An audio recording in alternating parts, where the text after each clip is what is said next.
Нэг амьсгаар. За, юу яцгаана guys? Хэрвээ та хоёрдоо жилд нэг л удаа хувь тавилантайгаа учирдаг бол яах вэ? Энэ бол хувь заяагаар холбогдсон сонголтын өмнө хуваагдсан. Дурлаар дахин хэлсэн ч хувь заяаны харгас сэргүүлэхтэй тулсан Эмма Декстер хоёрын түүх юм. 1988 оны 7 сарын 15 Эмма Декстер хоёр ахлах сургуулаа төгсөж бугаар кино эхэлнэ. Декстер түүнтэй яриа өрнүүлэхийг оролцдогч Эммаг буруу нэрээр дуудана. Гэвч Эмма түүнийг гэртээ хүргэж өгөхийг зөвшөөрчдөг. Учир нь Декстер сургуулийн алдартай залуу бөгөөд Эмма түүнийг 4 жил крашилсан байв. Гэрт нь очиод тэд үнсэлцэж Эмма ч болсон явдлыг ойлгохыг хичээн хувцас солихоор угаалгын өрөө ордог. Тэрээр сандран мөрөөдлийнхөө залуугийн өмнө өөрийгөө бэлдэн хичээж гарч ирдэгч Декстер харин явах гэж байгааг олж мэддэг. Дараа нь Эмма нэг шөнийн харилцаанд орж байгаагүй. Мөн үүнд ч дургу гэдгээ хүлээн зөвшөөрөхөд Декстер хариуд нь зүгээр л сайхан найзууд байя гэж санал тавин тэд орон дээр тэврэлдэн хэвцэцгээдэг. Тэд инхүү ярилцсан хэвцэцгээж нэгэн утгагүй санааг бодон гаргасан нь жил бүрийн 7 сарын 15-нд тэдний жинхэнэ нөхөрлөлийг шалгах, мөн амьдралын төвшин хаана явж байгаа зэрэг санаа бодлоо солилцож байя хэмээн тохирцгоодог. Манай Playboy Dexter ч үүнд нь татгалцсангүй. 1989 оны 7 сарын 15-нд тэд амлсан ёсоор уулзаж Декстер Лондонд Эммагийн өрөөг догчлохтон тусалж эндээс өөрт тохирсон сайн хүнээ олж магадгүй шүү гэж тоглоомоор шоглоно. Удалгүй Декстер нислэгтэй тул явах гэж яарч Эммад захиагаа явуулсаар байгаарай гэж хэлнэ. Мөн жилийн дотор амжилтанд хүрнэ. Донслого нь харин чи хөгжилтэй байгаарай хэмээн урам өгдөг. Энэ жил Эмма зохиолч болох хүсэл мөрөөдлөөр дүүрч харин Декстер Playboy шиг Парис руу эрхчлөө мөрөөдөн явж тэдний өөр сонголтууд салалтын эрмэгт хүргэж байв. Харамсалтай нь бүх зүйл санснаар болсонгүй. 1990 оны 7 сарын 15-нд Эмма Graveyard of Ambition гэдэг газар зөөгч хийж байгаа бөгөөд шин зөөгч Янтай танилцсан. Тэр Янд рестораныг танилцуулан суур зүйлсийг тайлбарладаг. Ян ч өөрийгөө комедиан гэдгээ хэлж тэрээр орой болох House of Loves-ийн open mic-д Эммаг үрдэгч. Эмма ажлын дараа гэртээ очиод тухалж хоол идэх дуртай гэдгээ хэлдэг. Ерөнхийдөө ийдгээр татгалзаж байгаа юм л да. Ажлын дараа тэрээр Декстер рүү залгаж өрөөд эвгүй үнэртэй байгаа гомдлон Лондон түүнийг яг л залгиж орхисон мэт санагдаж байгааг хэлдэг. Энэ дээрээ тэрээр өөрчлөлт хийн гэж бодсон чи хинч түүнийг танихгүй байгааг хүлээн зөвшөөрнө. Харин Декстер хариуд нь сайхан зүйлсүүд амархан ирдэггүй шүү дээ гэж хэлдэг. Эмма түүний Парис дахь багшийн ажлыг асууж зурагчтайгаа унтахгүй байхыг анхааруулдагч Декстерийн өрөөнд аль хэдийн нүцгэн охин байдаг. Декстер Эммад ээжтэйгээ өдрийн хоол идэх гэж байна гэж худал хэлэх бөгөөд Эмма түүнийг санаж байгаагаа хэлж амжаагүй байхад дуудлага тасардаг. Декстер ээжтэйгээ уулзахад ээж нь хин түүнд захиа явуулаад байна вэ гэж асууна. Декстер хариуд нь энэ таны хэрэг биш ээ. Эмма бол зүгээр л найз гэж хэлдэг.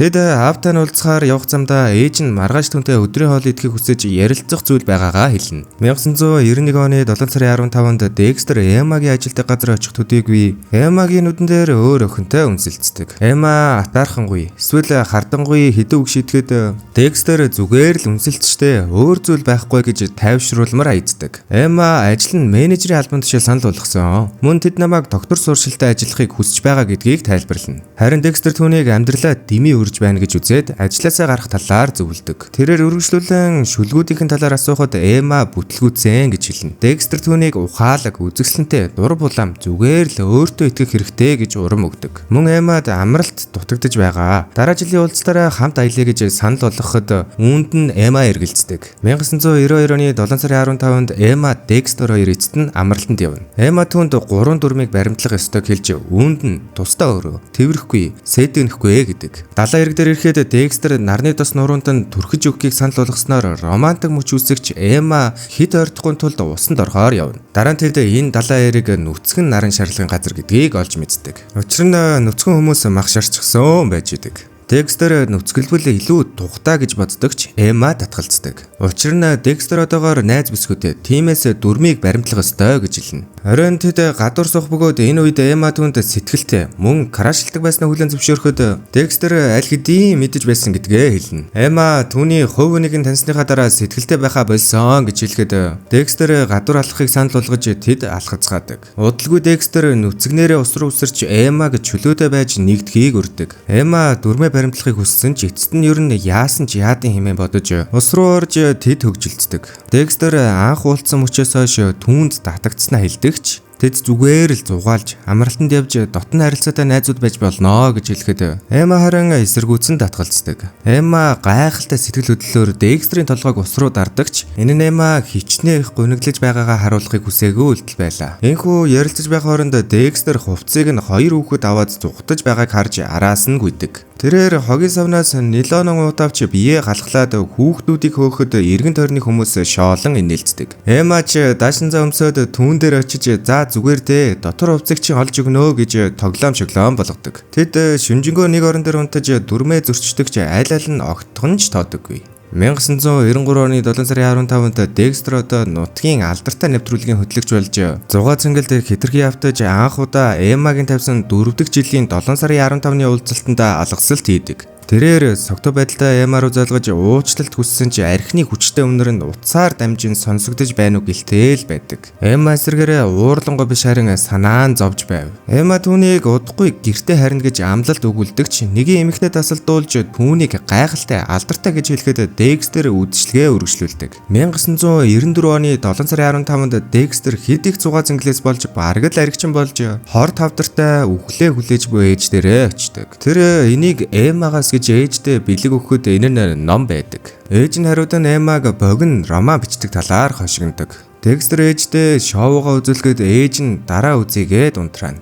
Мөн чинь хүүхнүүд болон телевизийн шоунаас илүү сайн зүйл хийж чадна шүү дээ гэж зөвлөдөг. Дараа нь хавдрын эсрэг юм ууртай болгож байгааг тайлбарлан уучлалт хүсдэг. Маргааш нь ээж нь Эмматай уулзахаар заавал яв гэж хэлэн тэрээр хүүдээ нэг л өдөр зөв амжилтанд хүрсэн хүн болно гэдгийг мэдэж байгаач одоохондоо тийм биш байгаад нь санаа зовж байгаагаа мөн өмнөх шиг сайхан хүн байха болсныг нь хэлдэг. Явх үед наав нь согтуу арх ус үедээ дахин ээжтэйгээ уулзахаар битгий ирээрэй гэж анхааруулж аав нь машина үлдээ гэж хэлээд явахыг шаарддаг. Декстер Эмма руу залган дууд шуудан үлдээж заавал ярилцах хэрэгтэй байгаагаа хэлнэ. Энэ үед нь Эмма дуудлага ирж байгааг сонссон ч тэрээр аль хэдийн хүлээхээс залхаж эхэлсэн байдаг. Эмма энэ орой яантай болзож оройн хоол эздэг. Учир нь Эмма уран зохиолоор төгсөж байгаа төдийгүй Ян тарин өөр хүнтэй хамт төгсөлтөө тэмдэглэхийг үнэхээр их хүсэж байсан гэдгээ хэлэхэд Ян Декстер завгүй байсан уу гэж асууна. Харин нөгөө талд Декстер Эммагаас хариу ирэхийг хүлээж архиа усаар л байна. Тэрээр такси бариад ирээ. Заавал чамтай уулзах хэрэгтэй байна гэж гуйна. Ресторанаас гарахдаа Ян манайх руу явах уу гэж санал болгоход Эмма зөвшөөрчдөг. Учир нь Ян Эммад Декстер шиг хөндөй хандаагүй.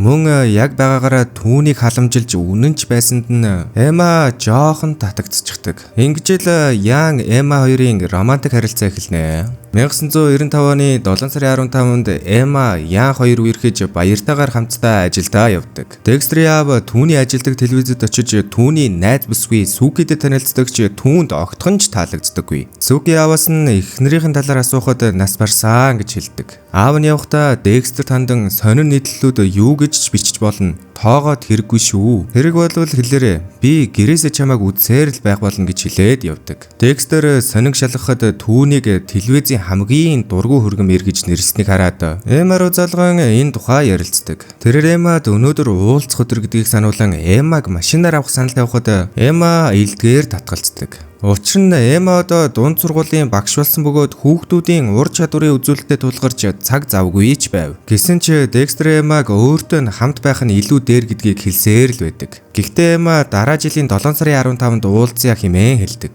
Оройн Эмма Декстрийн шоуг үзэхэд үзэгчид болон оролцогч хүмүүстэйгээ холбоо тогтоож чадахгүй байгааг нь анзаарч хардаг. 1996 оны 7 сарын 15-нд Эмма Ян хоёр хамт амьдрахаар шийдэж оройн нь Эмма амлсан ёсоор Декстертэй уулзах хэрэгтэй болдог. Яны атаархах хардах зэрэг нь давхцныг нь анзаарсан Эмма хэрвээ чи үсгүй бол уулзахгүй байж болно гэж хэлэхэд Ян түүний хүндлэн би чамд итгэж байна хэмээн очихыг зөвшөөрнө. Удалгүй Эмма Декстертэй клубд уулзахад Декстер түүний даашинз гутлыг нь магтана. Декстер түүнд гар утас ав гэж зөвлөхөд Эмма тархинд муу нөлөөтэй гэж хэлнэ. Харин дараа нь утас авбал оройн хоол авч өгөөрэй гэж хошигнона. Тэд харилцааныхаа талаар ярилцаж Эмма шинэ барай үзүүлэхийг үзэхийг хүснэ. Декстер яриаг таслан төр хүлээгээрээ хэмээн босч яван нэгэн өрөөнд мансуурч эхэлдэг. Тэрээр буцаж ирэхдээ өөр охинтой сэтг нээдж ямждаг. Эмма ч ууртагаар суугтуудыг тэр охиныг ширээнд өрөе гэж хэлэхэд Декстер зөвхөн Эмматай уулзахаар ирсэн гэж зүтгэдэг. Декстер түүний багшийн ажлын талаар асууж доромжлон ярихад Эмма уурлан явж яддаг. Учир нь Декстер аль хэдийн согтуу мансуурлын байдалтай байдаг. Эмма түүнийг сүүлийн 3 жилд эрүүл харж байгаагүй гэж хашгирна. Декстер хариуд нь ээж нь нас барснаас хойш хүнд байгааг хэлдэг. Эмма уучлалгүйгээд хайрладаггүй хүнтэйгээ нэг байранд гатсан. Мөн түүнд хэлэх олон зүйл байгааг хэлдэг. Тэрээр Декстер өөрөөс нь хэд холд авсан байна. Хэрвээ энгийн зүйлсийг ярьж чадахгүй бол нөхөрлийнх нь утга учир юу вэ гэж асуудаг. Декстер уучлал гуйхад Эмма түүнийг тэрч хайртай ч дахиж таалагдахгүй болсноо хэлээд явна. 1998 оны 7 сарын 15-нд Декстер ажлаасаа халагдаж, менежер нь жинхнээсээ хайрлах хүнээ л олбол бүх зүйл болно гэж хэлдэг. 1999 оны 7 сарын 15-нд Декстер Сильва гэх эмэгтэйтэй болцож түүний эцэг их гэрийнхэнтэй нь уулздаг. Декстер тэдний гэр бүлтэй тоглоом тоглож байгаад ширээг эвдэж мөн санамсаргүйгээр Сильвагийн хамрыг хугалцдаг. Харин нөгөө талд Ян Эммагийн өдрийн тэмдэглэлээс Декстерт хайртай хിവэр байгааг нь олж мэдээд том маргаан үүснэ. Тэд гэрлээгүүн сайн хэрэг байсан гэж Ян хэлж эд зүйлсийг нь ухсандаа уучлалтгүйгаа дэвтэйхэн салдаг. 2000 оны 7 сарын 15-нд Эмма Декстер хоёр найзынхаа хуримд оролцдог. Декстер Сильва тандан Эмматай нэг сургуульд сурч байсан гэдгээ хэлэхэд Сильва түүнийг шоолон Эмматай болон сүйт бүсгүүтэй унтсан эсхийг асууна. Учир нь Декстер бараг амралтын өдөр бүр унтсан хүмүүсийн хуримд очдог болсон байв. Декстерийн их сургуулийн найз Калум түүнд ажил санал болгоход Декстер Калум түүнд жинхэнэ ажил санал болгож чадахгүй гэж бодоод татгалзана. Калум Сильвад энэ саналыг хэлэх зуур Декстер Эмматай уулзгаар явна. Тэд гарч Эмма Декстерийг сүйт бүсгүй тилэдээ унтсан гэж шоолно. Декстер харин өөрийн карьераа ээжтэйгээ болон Эммад хийсэн шигээ сүтгэсэн гэдгээ хэлж тэд харилцааныхаа талаар ярилцсан. Эмма Декстерээс Сильвиад хайртай эсхийг нь асуухад Декстер мэдгүй гэж хариулдаг. Декстер Эммаг гадагш дагуулan гарч Эмма ч ном бичгэд ойрхон байгаагаа хэлдэг. Декстер харин хурмын урилгын карт үзүүлэхэд Эмма түүнийг тэрч баяр хүргэнэ. Мөн Декстер удахгүй А болно гэдгээ хэлэхэд Эмма түүнийг гайхалтай А болно гэдэгт итгэж байгаагаа ч хэлдэг. Эмма түүнийг санаж байгаагаа дахин хол байхыг хүсгүй байгаагаа ч хэлдэг. Тэд үнсэлцэж байдал хэд халуурхаас өмнө Декстер явахыг санал болгодог. 2001 оны 7 сарын 15 Декстер А болсон байна. Тэр эцэстээ Калмын саналыг хүлээн авч Эмма ч номоо бичиж дуусгана. Сильва харин гарч явахдаа хүүхдээ Декстерт үлдээж, Декстер охин Жасминтайгаа тоглож, Эммагийн номыг түүнд уншиж өгдөг. Ингэж байх зуур Сильва уцтахад Декстер түүнийг Эмма гэж андуурч, хүүхэд унтаж байгааг хэлж Декстер Сильва болон хүүхдийнхаа төлөө өөрийгөө илүү сайн хүн болохыг хичээж байгаагаа хэлдэг. Харин эсрэг талд нь энэ яриг нь Сильва сонсон, Калумтай араар нь тавьж өгдөг. 2003 оны 7 сарын 15-нд Эмма алдартай зохиолч болж, Декстер эхнэрийг Калумтай харилцаатай байсныг нь мэдээд эхнэрээсээ салдаг. Үргэлжлүүлэн Декстер Парис руу Эмматай уулзахаар очиж, Декстер сэтгэлээ илчлэхээс өмнө Эмма өөр хүнтэй болсноо хэлдэг. Тэд алхаж явахдаа Эмма шинэ харилцааныхаа талаар ярьж, Декстер түүнийг шоолохыг оролддогч, Эмма хариуд нь хинтээ унтахгүйгаа чамаас зөвшөөрөл авах шаардлага байхгүй гэхэд Декстер саяхан хоёулаа Лондонд хамт унтсан талаар сануулдаг. Харин Эмма чамайг салсан байсан болохоор сэтгэл санаагч өөрөхийн тулд унтсан гэдгээ хэлэгч, амьдралын минь хамгийн сайхан шөнүүдийн нэг байсан шүү. Бүр 3 нагсан гэдгээ ч ярилцаад дамждаг. Декстер хамтдаа байх талаар хизээ нэгэн цагт бодож байсан эсхийг асуухад Эмма харин 80-аад онд бодож байсан гэдгээ хэлдэг. Тэрээр үргэлжлүүлэн болзоод залуутайгаа уулзахыг хүсэж байгаагаа хэлж, хувцас солихоор явхад Декстер атаархлаа гарган уурладаг. Удалгүй Эмма чамин даашинцтай үзэгсэлэнтэй гарч ирэхэд Декстер түүнийг шоглоод тэд явна. Декстер болзоо залууг нь харсан ч уулзахгүй. Маргааш ихний галт тэргээр буцгаа хэлдэг. Эмма байрныхаа дэлгүүрийг өгөөд болзоо залуутайгаа уулзахаар явж, Декстер харамсалтайгаар харж үлдэн. Декстер буцаж явах замд Эмма түүнийг гүйдэж ирээд одоо ч хайртай хിവэрэ гэж хэлээд тэд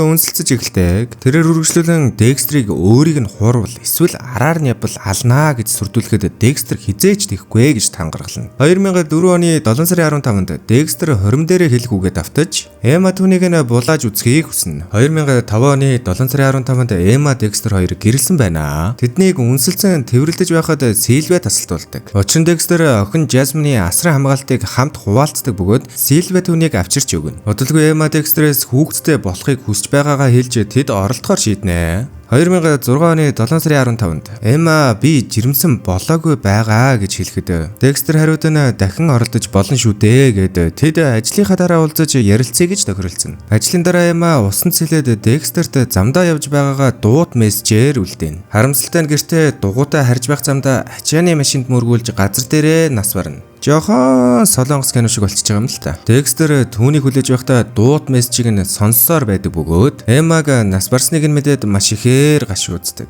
2007 оны 7 сарын 15 Декстер дахин аригчийн амьдрал руугаа орж олон эмэгтэйтэй сэтгэнэж эхэлдэг. Бусдын найз бүсгүүдэд сэтгэнэж найз залуутай ч муудалцаж зодуулчихдаг. Маргааш нь Сильве, Жасмин хоёр түүнийг шархсан байхад нь олж аав дээр нь хүргэж өгдөг. Аав нь жил бүрийн 7 сарын 15-ыг баяр болгож Эммаг амьд байгаа мэтээр амьдрахыг зөвлөдөг. Декстер хариуд нь үүнийг дааж чадахгүй гэж боддог ч аав нь харин сүүлийн 10 жил ээжээс чинь хойш яг тэгж амьдэрсэн гэж хэлдэг. 2009 оны 7 сарын 15 Декстер одоо Джеймсний дэлгүүр эзэмшдэг болж Ян түн дээр ирнэ. Ян stand-up comedy-га болж даатгалын компанид ажилладаг болсноо хэлнэ. Тэрээр 7 сарын 15-нд дургүй. Мөн Эмма Декстерийн дэргэд үргэлж гэрэлцдэг байсан учраас Декстерч дургүй байсан. Эмма чамайг зөв хүн болгосон. Харин чи Эммаг аз жаргалтай болгосон гэд Декстерт талархаж явдгаа хэлдэг. Ян одоо гэрэлсэн бөгөөд Декстерт хамгийн сайн сайхныг хүсээд явдаг. Үүний дараа Декстер төгсөлтийн маргааш өглөөг дурсна. Эмма түн дээр ирж одоо яах вэ гэж асуухад Декстер эцэг эхтэйгээ уулзах хэрэгтэй гэдгээ хэлдэг. Дараа нь тэд хамт алхахаар тохирноо. Толгойд өөд өксөхдөө Эмма түүний утасны дугаар ил загтал гэрлэлт бүр хүүхдийг нь ч хүсэхгүй байна гэдгээ хэлдэг. Хэрвээ ирээдүйд харалтвал зүгээр найзууд байна гэдгээ ч хэлдэг. Харин Декстер манайд одоогоор хүн байхгүй байгаа. Эцэг эх маань хараахан ирэх болоогүй. Бид ихэлсэн зүйлээ дуусгаж чадна шүү дээ гэж хэлдэг. Эмма догдолж тэд толгодоос Декстерийн гэрлүү уралдан гүйдэг. 1911 оны 7 сарын 15 Декстер Жасмин охиноо толгод руу дагуулсан явна. Тэрэнд Эмматай маш олон жилийн өмнө гарч байснаа охиндоо хэлдэг.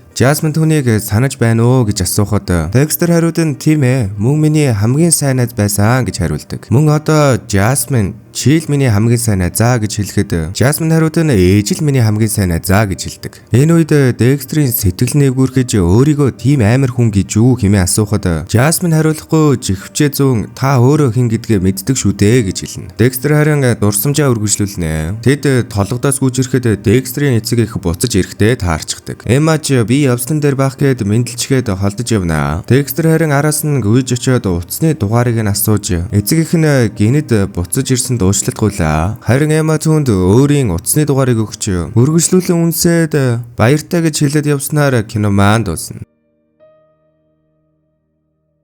Манайха страйк аваад 3-7 хоногийн бан авснаар бичлэг оруулж ямцсангүй. Бан авсан бичлэгээ яагаад ч YouTube-д оруулж болохгүй байна л. Тэгэхээр яах вэ? Муугаар нь Facebook руу чулуудсан байгаа шүү. Тэгээд ороо сонирхоод үзээрэй. Энэ бичлэгэн дээр ерөөсөө комент хийхгүй. Харин та хэд ямар санагдсан бэ? Доор комент хэсэгт үлдээгээрэй. За тэгээд дараагийн бичлэгээр уулзлаа. Түр бай бай.